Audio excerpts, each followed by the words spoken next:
ბათუმში კონკრეტულ მისამართებზე მოსახლეობის იდენტიფიცირება მიმდინარეობს. სამისამართების პროექტის მიზანს სამისამართო სისტემის სრულყოფა, მოქალაქეებისათვის უძრავი ქონების დარეგისტრირების პროცედურების გამარტივება, საიმედო საარჩევნო სიების ფორმირების ხელშეწყობა და დასახლებულ პუნქტებში უმისამართო და უსახელო ქუჩების აღმოფხვრა წარმოადგენს. საჯარო რეესტრის ეროვნულმა სააგენტომ დამისამართების პროექტით გათვალისწინებული სამუშაოები საქართველოს 20 ქალაქში დაასრულა და 10,000 რეგისტრაციის მისამართი დაზუსტდა. პროექტის მიმდინარე ეტაპზე სახელმწიფო სერვისების განვითარების სააგენტო კონკრეტულ მისამართებზე მოსახლეობის იდენტიფიცირებას 6 ქალაქში ახორციელებს და ადგილობრივებს პროექტში ჩართვისაკენ მოუწოდებს. მოსახლეობის იდენტიფიცირების პროცედურა მიმდინარე წლის ივლისში დასრულდება. ზაზა ბერიძე. დიახ, ზაზა ბერიძე იყო ძველი მესაკუთრე, ამჟამად მან ცხოვრობს მსხალაძე. ჩაწერილი იყო სხვადასხვა გვარები, რომლებიც ნამდვილად არ ცხოვრობენ ჩვენ სეზონში.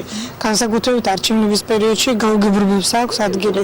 და სხვადასხვა დროს აი ადამიანს საბუთი ჭირდება, რაღაცა ჭირდება და ეს მიწერილი ხალხი ხელს უშლის ყველა სხვადასხვა საქმიანობას, რაც არის ამ ბინად მესაკუთრეობასთან დაკავშირებული და ძალიან მიესალმები და ეს ძალიან სასარგებლო და შესანიშნავი საქმე კეთდება ახლა. პროექტის მიზანი და არსი მდგომარეობის იმაში, რომ მოხდეს მისამართების დაზუსტება და პიროვნებების დაზუსტება ასევე კონკრეტულ მისამართებზე თუ რა მდგომარეობაში ვინ არის ძველი მესაკუთრე, ვინ გადასული, ვინ აღარ ცხოვრობს, რათა შემდგომში უფრო ადვილად გასაგები იყოს და დაიხვეწოს აი ეს ბაზა. ძალიან დიდი თხოვნა იქნება, რომ ჩვენს ოპერატორების მიერ დასმულ ყველა შეკითხვას ზუსტად ამომწურავად გასცენ პასუხი.